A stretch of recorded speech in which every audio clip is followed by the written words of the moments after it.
morning, everyone. We'll start in about 5 minutes on this dreary, snowy Sunday.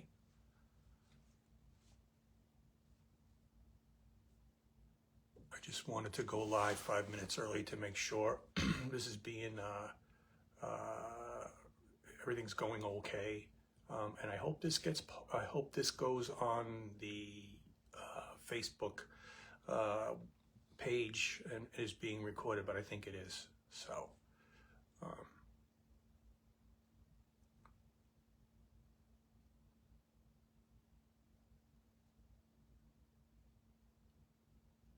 we'll just hang out for a couple of minutes. We'll start at 10 o'clock. If somebody can maybe shoot me a text that they're able to see this, because I don't know if or send me a comment that they're able to see it. That would be great. So I know that you're on. That would be great. This is the first time I've done this from home on Facebook. So back in the COVID days, I would record everything and then we would post it at the time of the service. But I figured I'd come live. Okay, so I see one other person live, I believe, which is good, unless that's me. So whoever that is, welcome.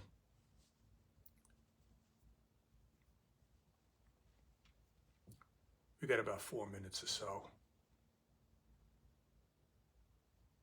I'm in the confines of the chapel, i.e. my bedroom. I have my workstations up here, so my wife is in the Dominican Republic with my stepson and my stepdaughter. They're taking care of some business down there this weekend with regard to their wedding reception, and so they'll be down there this weekend.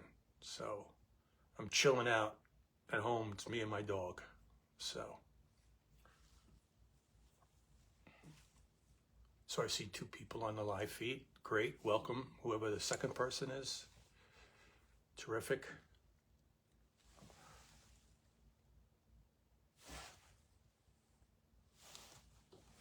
Just check the Facebook.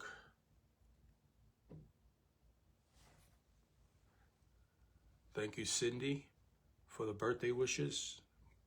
Very much appreciated.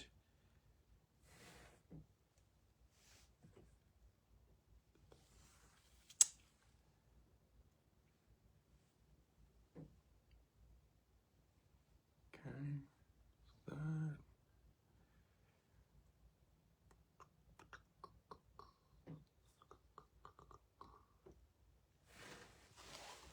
2 more minutes. Thank you, Cindy. I appreciate it. Thank you for the happy birthday. Thanks for hooking me up here. I appreciate it. It's the first time I don't know if you were on before. This is the first time I've gone live. But I figured we're good.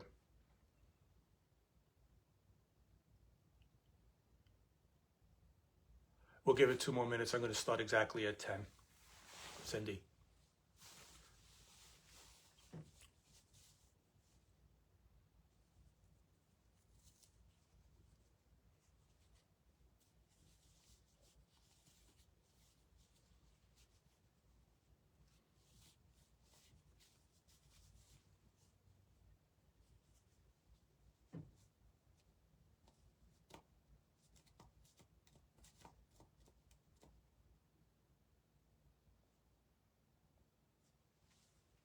All right, we have five viewers right now, which is great.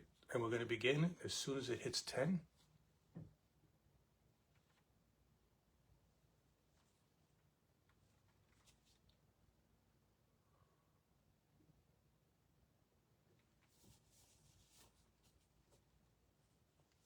Hello, good morning, Eleanor and Gail. Good morning to you all.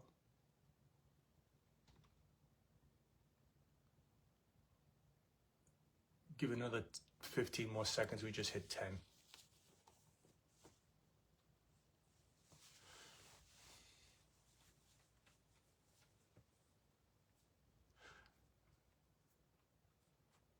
Good morning, Mary. Good morning, Marlene. All right, let's begin. Before we begin, this will be a brief service of prayer and preaching. So what we'll do is we'll open up, and then I'll do the opening prayer, and then I'll read the gospel lesson. I will preach. We'll do the prayers of the church, and then we'll do the blessing. So we begin in the name of the Father, and of the Son, and of the Holy Spirit. Amen. The grace of our Lord Jesus Christ, the love of God, and the fellowship of the Holy Spirit be with you all, and also with you. Let us pray. Almighty God, you sent your Son to proclaim your kingdom and to teach with authority. Anoint us with the power of your Holy Spirit, that we too may bring good news to the afflicted, bind up the brokenhearted, and proclaim liberty to the captives, through your Son, Jesus Christ, our Lord. Amen. Our Holy Gospel this morning is from the book of St. Matthew, the 4th chapter, the 12th to the 25th verse. Glory to you, O Lord. When Jesus heard that John had been arrested, he withdrew into Galilee, and leaving Nazareth, he went and lived in Capernaum by the sea, in the territory of Zebulun and of Naphtali, so that what was spoken by the prophet Isaiah might be fulfilled. The land of Zebulun and the land of Naphtali, the way of the sea, beyond the Jordan, Galilee of the Gentiles.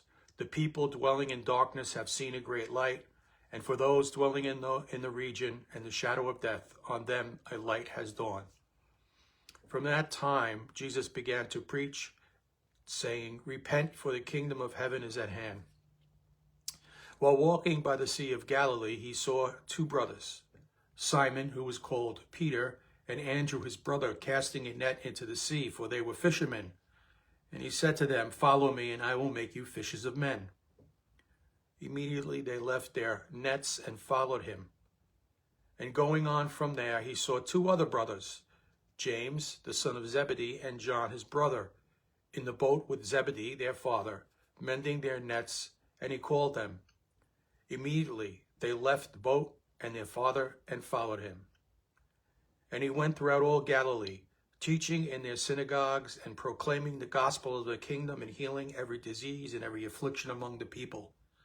So his fame spread throughout all Syria, and they brought him all the sick, those afflicted with various diseases and pains, those oppressed by demons, epileptics and paralytics, and he healed them. And great crowds followed him from Galilee and the Decapolis, and from Jerusalem and Judea, and from beyond the Jordan. This is the gospel of the Lord. Praise to you, O Christ. So, gotta get my thing up here.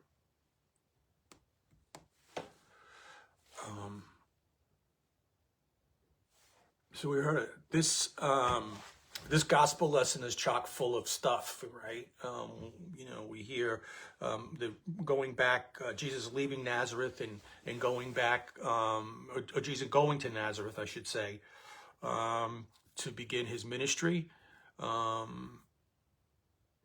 our lesson says, from the time Jesus began to preach, saying, "Repent, for the kingdom of heaven is at hand." But what I'd like to focus on this morning is something else. The calling of the disciples. So, right around this time of year, many of our high school seniors, maybe it could be one of your children, a niece, a nephew, a grandchild, a great-grandchild, a next-door neighbor, the seniors are finding out about those colleges that have accepted them. And for most, the application process can be, arduous, right? Hard. They got to fill out the common application. It's one application. You don't have to submit applications at different colleges anymore. It's one, and it gets put on a website, and the college pulls it up. They have to write this personal statement. They have to meet with their teachers to try to get them to write the personal statements. They have to get the letters of recommendation, and then they have to wait for that golden ticket, the acceptance into the colleges that they apply to, and they really wait hard for the college that they really want to get into, right? That they really want to go to. And I hope all of you and or your children or your grandchildren or your neighbors or friends' children are successful. And likewise, I think one time or another, we have all looked for employment or a job. And one of the questions I think we ask ourselves is, why do we want to go to a particular college? Why are we applying for a certain position or a certain job? And sometimes that search or that acceptance can take weeks, right? Months or years to find the right job and the right fit. Like the college students, those employment applications to be filled out and interviews, and hopefully you get the right job. And we all know that usually your first job you don't stay in for the rest of your life.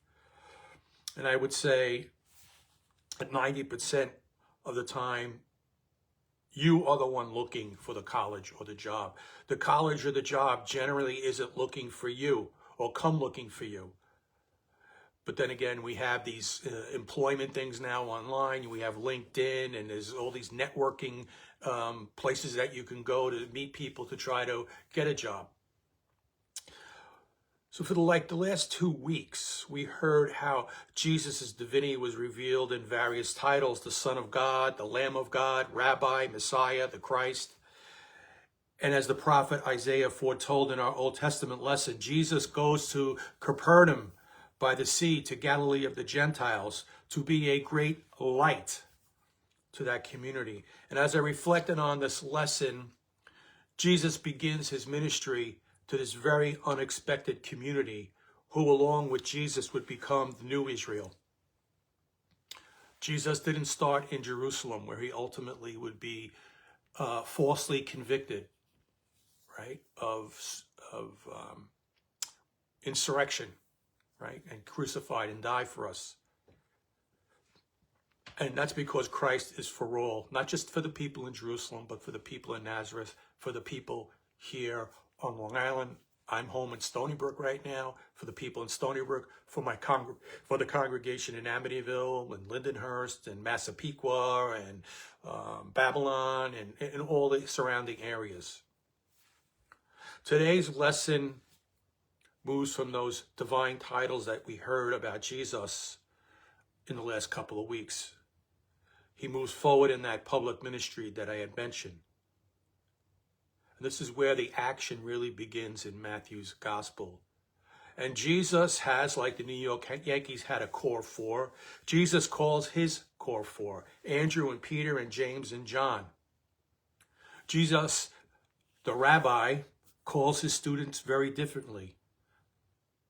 There wasn't any application or interview. They didn't apply on their own initiative. Anyone who wanted to study under a rabbi in those days, they had to go to the rabbi and ask to be one of his disciples or students. Hence, there was in those days a first century application process. And can you imagine one of those men that wanted to study under a particular rabbi and was rejected? Because Jesus didn't reject anyone that came to him. Do you really think that the rabbi would have called Andrew, Peter, James, and John? I don't think so. Smelly fishermen. And Jesus goes looking for them. They don't come looking for him. Jesus called them, "Follow me and I will make you fishers of men." They dropped everything they were doing and they asked no questions. They didn't ask, how much money will I make? What's my hours and what's my days off? What kind of PTO do I get? Personal time off? Is there a pension plan? I think they had an eternal pension plan, right? Or they did have an eternal pension plan by following Jesus. Because the lesson really isn't about Andrew, Peter, James, and John. It's about Jesus. Jesus, by his words, grabs hold of their hearts and minds. He confiscates them for the sake of the kingdom and its work. His call is all powerful. His call is with a divine authority. It's like a parent who sees his child who's in a bad situation, and that parent finds the child and says, let's go, you're coming with me, right? We've all had that. We see our child hanging around with the wrong bunch of kids, and it's the first time they hang out with them, and then the next thing you know, we don't like those kids, boom, or you can just hear what they're saying, and it's really, I think even now it's even worse because of social media, right? Because we really can't, a lot of times we really can't monitor what our children and even maybe our teenagers and college students are doing online anymore. But those disciples were convicted by Jesus in a very, very short sermon. Follow me. Those future apostles and you and I are in a bad situation because we are full of sin. We are in a sinful situation. And those disciples left everything behind for a new family, the family of Christ. They would no longer be family by bloodlines. They would be family by the shed blood of Jesus. He calls all people Jesus. You and I. He calls us to serve him. And we know it's not easy. Those four have not begun to repent and believe yet. They may not understood fully who Jesus was or what he came to do, and we kind of learn that later on in the Gospels and in the Acts of the Apostles when they finally get it. Then they may not understood what being a disciple or apostle will eventually cost them, because most of them were crucified, with the exception of John, who died on the island of Patmos. Their lives would change forever. Their former priorities and their relationships will never be the same or be important. That King Jesus had arrived and graciously and freely claimed his people as his own, and from them he would claim more. What Jesus wants to do is Jesus wants to rule over us. For the kingdom of heaven has come to us in Christ Jesus. Jesus comes after you and I to journey with him, as the disciples did, as those core four did. He calls you where you are in life, as a husband, as a wife, as a child, as a student, as a banker, a teacher, a custodian, a nurse, a firefighter, carpenter, as a caregiver, maybe of a neighbor, or a caregiver as a family member. Maybe it's your spouse or your mom or your dad. God's called you to that in that very minute. And he's made a promise. He made a promise to those disciples, and he makes a promise to us. He wants you and I to be with him. He wants to bring you to the kingdom. He calls you. Jesus will make that happen. It's not what you or I do or say, because we don't know everything. The apostles didn't know everything. And that's why we gather here this morning. Unfortunately, we cannot gather in the church this morning because I was worried about a lot of you trying to get to church in a safe manner. But we gather every Sunday, even if it's online today, to hear his word, and we're gathering in the church to receive his sacrament. But we hear his word, one of the means of grace, right? Word and sacrament. How does Jesus cast his net over us? And how are we called? We are called through water and the word. We are called through our baptisms. And most of us were little babies when it happened. And as we were little babies, held in the arms of our parents or our grandparents, those parents and grandparents stood up for us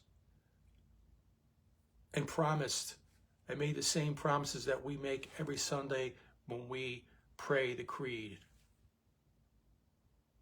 That you believe in God the Father, that you believe in Jesus Christ, his Son, that you believe in the Holy Spirit, that you believe in the communion of saints, that you believe in the forgiveness of sins, you will believe in the resurrection from the dead, and that you believe in the life everlasting. And some of you may have been older or even adults when you were baptized, yet you still came and sat at the feet of Jesus, the rabbi, the teacher, to hear what a great God we have and what he's done for us. Because when you came to the font, you were called through your parents, and even now we're called by the Holy Spirit. And when you came to the font, it wasn't about you. It was what Jesus was doing for you. And I think sometimes we miss the significance of baptism. And it's a lot of times it's, we got to go to the church and the baby's got to be baptized. But a lot of it is the party, right? Afterwards. And we forget the baptism. And we are baptized. It's not a one and done, right? We don't have to, we live every day in our baptisms. We die to sin and we rise with Jesus. And I think sometimes we forget that. And that's the big blessing of our Lutheran theology, is that we die to sin and we rise in Jesus. Among the people, just as he proclaims his gospel, he healed all our afflictions too. And he did that on the cross. Our afflictions of sin, or our sinful afflictions, became his affliction for the forgiveness of our sins. And on Resurrection Sunday, he rose from the dead and he overcame death and the grave, and he promised us eternal life. No more afflictions. And on the last day, the promise of glorified bodies. So, my brothers and my sisters, today is an everyday. We are called by Jesus to call out others that the kingdom of heaven is with us in Jesus Christ. Thanks be to God. The kingdom is with us, and our job is to proclaim the gospel and use, as Francis of Assisi said, use words if necessary. Some people, some of us don't like to hear that. It's like, but Jesus did more he showed in his actions also. So I like that verse from Francis. So that our kingdom is with Jesus and he is our Lord. Amen. Now may the peace which passes all understanding keep our hearts and minds in Christ Jesus. Amen. And we're going to continue right now with the prayers of the church. It's going to be, that's not it. Here we go. We'll continue with the prayers of the church. And I'm just going to pray these all together. And at the end, we could say, Lord, have mercy. In peace, let us pray to the Lord, that the Lord who dwells in our midst by his means of grace would open our mouths to tell of his name and declare his praises, that the Church of Christ may enjoy unity of doctrine and spirit of harmony in the work that God has given her to do, and that the Lord may prosper his work by supplying her people with faithful pastors and church workers. We pray for families, that our Father in heaven would bless our households with grace and protection, and that we might remember him in both joy and trouble and worship before him forever. We pray that the nations may enjoy peace, that we may know the gift of good and faithful leaders in our land, and that justice may be served in every place for the good of all people and for the protection of the unborn and the weak. We pray for those oppressed by demons or illnesses or other afflictions. And we especially pray for all those on our church's prayer lists, that the Lord Jesus would heal them in body, mind, and soul. We pray for penitent and joyful hearts, that those who partake of the sacrament would rejoice that the kingdom of heaven is at hand in the body and blood of Jesus. We pray that the lonely may find welcome and consolation with the fellowship of God's people, and that those who sorrow may not despair, but find hope in Christ.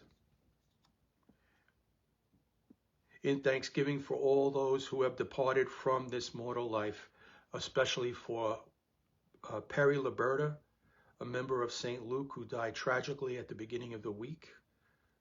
We pray for his wife Carolyn and his children this morning, Lord, as you have received him into his arms, Lord. Give that family peace and your comfort in their time of grief, that they know that you live and you are a Savior. And let us all glorify the Lord's name for the hope and promise of the resurrection. And Lord, especially today, we pray for those who are essential workers, those who are out, the police officers and firefighters and ambulance EMTs and paramedics. We pray for all those nurses and all the support staff in hospitals that had to trek into work this morning in the dangerous conditions. Lord, we pray for all those who are doing public highway cleaning this morning, the snow, that their job, and they may be safe in their jobs today. And we pray that, Lord, that we may all be safe in this weather, Lord, that we will have no accidents or anything of that nature. Lord, we just pray for that, all of those people. Hear us, Heavenly Father, for the sake of Jesus, our Lord, who lives and reigns with you in the Holy Spirit, one God, now and forever. Amen. Let us pray.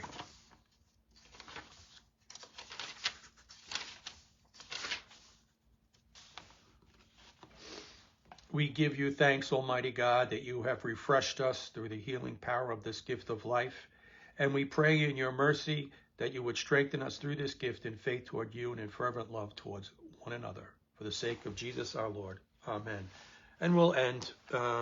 We could pray the Lord's Prayer. Our Father, who art in heaven, hallowed be thy name. Thy kingdom come, thy will be done, on earth as it is in heaven. Give us this day our daily bread, and forgive us our trespasses, as we forgive those who trespass against us. And lead us not into temptation, but deliver us from evil. For thine is the kingdom and the power and the glory, forever and ever. Amen. Receive the blessing of Almighty God. The Lord bless you and keep you. The Lord make his face shine upon you and be gracious to you. The Lord look upon you with his peace, and give you his peace. Amen. Our service is ended. Go in peace to love and serve the Lord. Please stay safe out there. And it was great that being able to gather with you, at least online, and God's richest blessings to you. Thank you, Cindy. She's in the background. She's monitoring this for me.